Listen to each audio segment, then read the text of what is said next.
Hello friends, જય શ્રી કૃષ્ણ બધાને અને બધાને હેપી ન્યૂ યર. તો આજે આપણે બનાવીશું સ્વીટ આઈટમ. તો સ્વીટમાં આપણે રેગ્યુલર આઈટમ બધા તો સ્વીટ ડીશ બનાવતા જ હોય છે, પણ આપણે આખું વરસ આપણું સારું રહે એ રીતે આપણે આરોગ્યવર્ધક આજે ગોંદના લાડુ બનાવીશું. જે એ લાડુ બધાને નાનાથી માંડીને મોટા બધાને ભાવે એવા સરસ ટેસ્ટી અને હેલ્ધી લાડુ બનશે. તો આપણે રેસીપી બનાવવાની શરૂઆત કરીએ. એના માટે આપણે જોશે 100 ગ્રામ જેટલું મેં ઘી લીધું છે. 100 ગ્રામથી 150 ગ્રામ જેટલો ગોળ છે. જેટલો જોઈએ એટલો આપણે લેશું. 50 ગ્રામ જેટલા ડ્રાયફ્રૂટ છે. કાજુ બદામ આમાં જે આપણી ચોઈસ પ્રમાણે નાખી શકીએ. 100 ગ્રામ જેટલો આપણે લોટ લીધો છે. 1 ચમચી જેટલો આપણે ગંઠોડા પાવડર છે. 1.5 ચમચી આપણે સૂંઠનો પાવડર છે. 1 ચમચી ખસખસ છે અને હાફ ટીસ્પૂન ઇલાયચી પાવડર અને 50 ગ્રામ જેટલો ગુંદ છે. હવે આપણે રેસીપી બનાવવાની શરૂઆત કરીએ. પહેલા આપણે ગેસ ચાલુ કરી અને 2 ચમચી જેટલું ઘી એડ કરી દેશું, એટલે ગુંદ તળવા માટે. ને આપણે ગરમ થવા દઈએ. તો ફ્રેન્ડ્સ, આપણું ઘી ગરમ થઈ ગયું છે. હવે આપણે એમાં ગુંદ તળી લઈએ.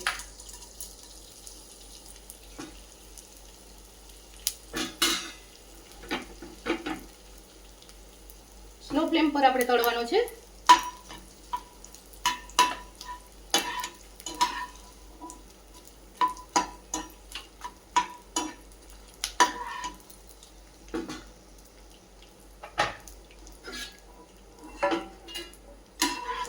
આ રીતે આપણે બધો ગુંદ તળી લેશું. ગુંદનો કલર ચેન્જ નથી કરવાનો અને એકદમ ફૂટવા દેવાનો છે. તમે અવાજ સાંભળી શકો છો, જોઈ શકો છો એમનો. અને આપણે મીડિયમ ફ્લેમ ઉપર જ તળીશું.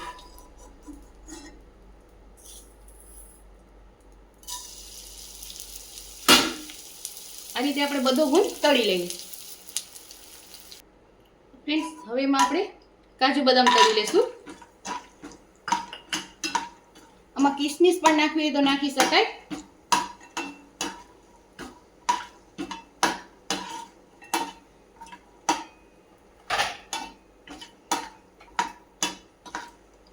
અને બહુ આપણે લાલ નથી કરવાના.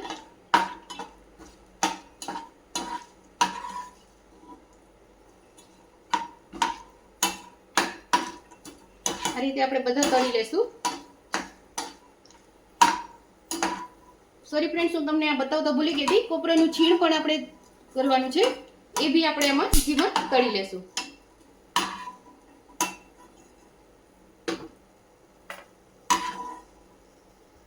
આ રીતે બધું આપણે કાઢી લેશું.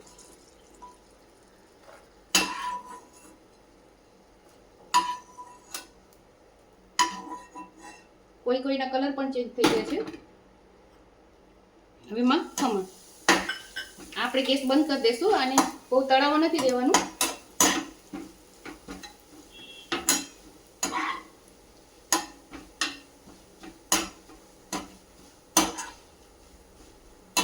જો તમે જોઈ શકો છો,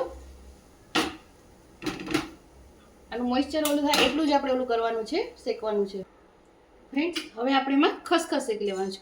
આ જે ઘી વાળું કે એવું ના હોવું જોઈએ, એકદમ પ્લેન હોવું જોઈએ. એ જ રીતે આપણે એને શેકવાના છે, સહેજ જ.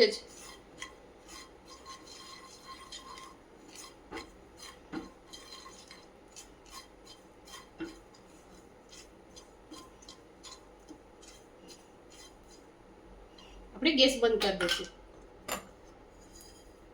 અને આમાં કાઢી લેશું. આપણે જો એકદમ સરસ નીકળી ગયા છે.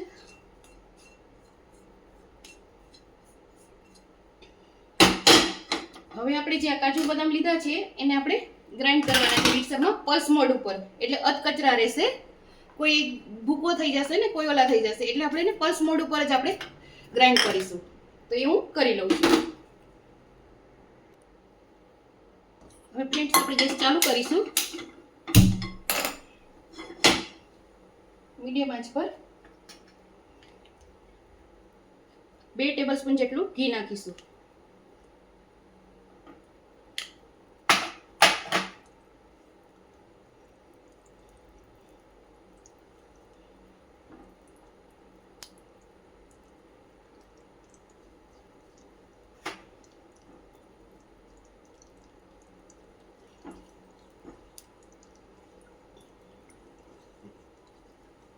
હવે એમાં આપણે લોટ નાખી દઈશું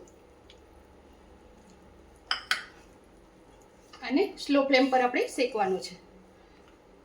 આમાં કરકરો પણ લોટ લઈ શકો અને આ લોટ ઝીણો લોટ આપણે રોટલીનો હોય છે એ પણ આપણે લઈ શકીએ છીએ. તો આ લોટને ગોલ્ડન બ્રાઉન થાય અને એકદમ સ્મેલ આવે ત્યાં સુધી આપણે એને શેકીશું. જો ઘી આપણું બરાબર જ છે, કંઈ નાખવાની જરૂર નથી હવે આપણે, એટલે આ રીતે આપણે શેકી લઈએ. હવે સરસ આપણો લોટ શેકાઈ રહ્યો છે, સરસ સ્મેલ આવી રહી છે. જો કલર પણ એકદમ ચેન્જ થઈ રહ્યો છે. તો હવે આપણે ગેસની ફ્લેમ બંધ કરી દઈશું અને આને થોડુંક ઠંડુ થવા દઈશું. આમાં ત્યાં સુધીમાં આપણે જે ગુંદ લીધો છે એને આપણે ભૂકો કરી લઈશું.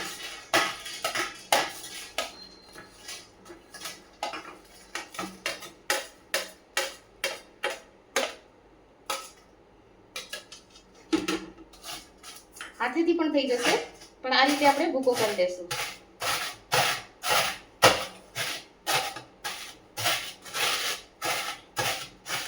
આ બધું મિક્સ સરસ ભૂકો થઈ ગયો છે.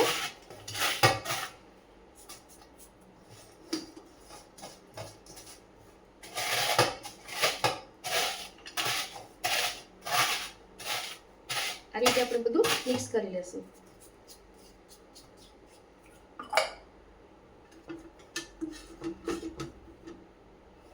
હવે આમાં આપણે બધું જે લીધું હતું ગુંદ ને કોપરાનું છીણ, ખસખસ એ બધું મિક્સ કરી દેશું અને એમાં જ આપણે આ લોટ કાઢી લેશું.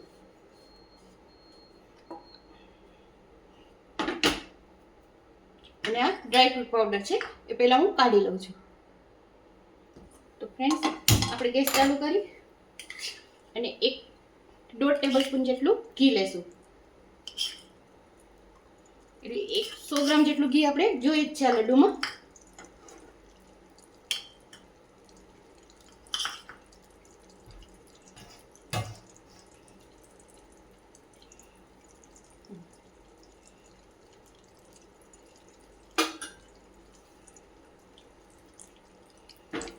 ઘી ગરમ થઈ જાય એટલે એમાં આપણે ગોળ નાખી દઈશું. ગોળ મેં 150 ગ્રામ જેટલો લીધો છે, 125 થી 150 ગ્રામ, પણ આપણે જેટલું સ્વીટ જોઈતું હોય એટલું લેવાનું.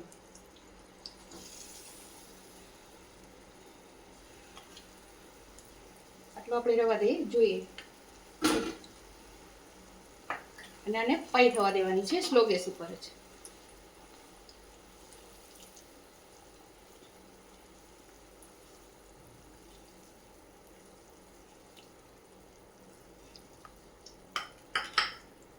બહુ આપણે ઉગળવા જ દેવાનો છે ગોળ, એટલું બધું નથી થવા દેવાનું. તમે જોવો છો વિડીયો થોડો લાંબો થશે, પણ આ કરવું જરૂરી છે બતાવવું. એટલે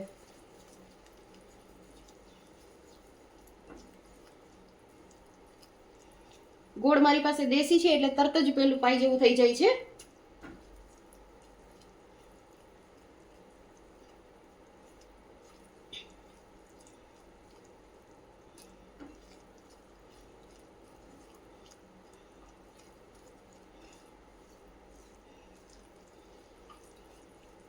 ગેસ એકદમ સ્લો છે આપણો, તમે જોઈ શકો છો.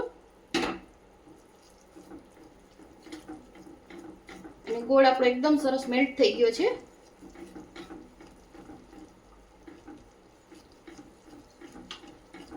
હવે આપણે ગેસ બંધ કરી દઈશું. એમાં આપણે ગંઠોડા પાવડર જે લીધો તો એ અને સૂટ પાવડર,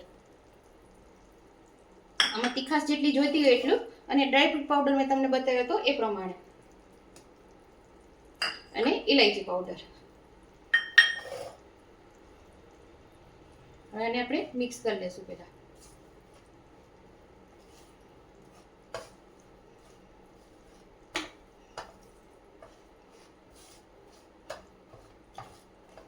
હવે આપણે થોડું હજી પાઇનેપલ કરતી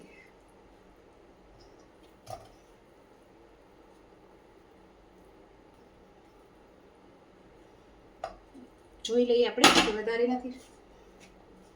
આ રીતે આપણે મિક્સ કરી લઈએ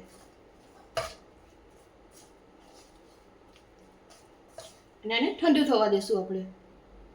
તો ફ્રેન્ડ્સ, આ એકદમ મિક્સ થઈ ગયો છે અને આપણે ગોળ નાખી દીધો છે. હજી થોડુંક ગરમ છે, પણ આ રીતે આપણે એને લાડુ વાળી લેશું. અને પાકમાં કરવું હોય થાળીમાં કે ચોકીમાં ઢાળીને પણ આપણે કરી શકીએ.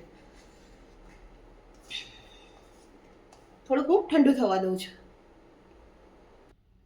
તો ફ્રેન્ડ્સ, તમે જોઈ શકો છો કેટલા બધા લાડુ વળી ગયા છે અને એકદમ ટેસ્ટી. આ ઇમ્યુનિટી બૂસ્ટરનું કામ કરે છે. તો ખૂબ જ સરસ છે. તમે પણ ટ્રાય કરજો અને મને કોમેન્ટમાં કહેજો કે કેવા બન્યા છે. હું તમને બતાવું છું કાપીને પણ. જો આ સ્વાદમાં તો એકદમ ટેસ્ટી છે અને હેલ્ધી છે. આ તો નાનાથી માંડીને મોટા બધાને ભાવે એવો ટેસ્ટી લાડુ બન્યો છે. તો તમે પણ બનાવીને ટ્રાય કરજો અને મને કોમેન્ટમાં કહેજો કે મારી રેસીપી તમને કેવી લાગી છે.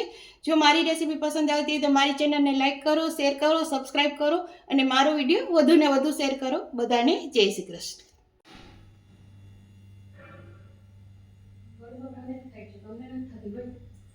આજે કેટલું બધું રહી ગયું ખબર ચટચાટમાં.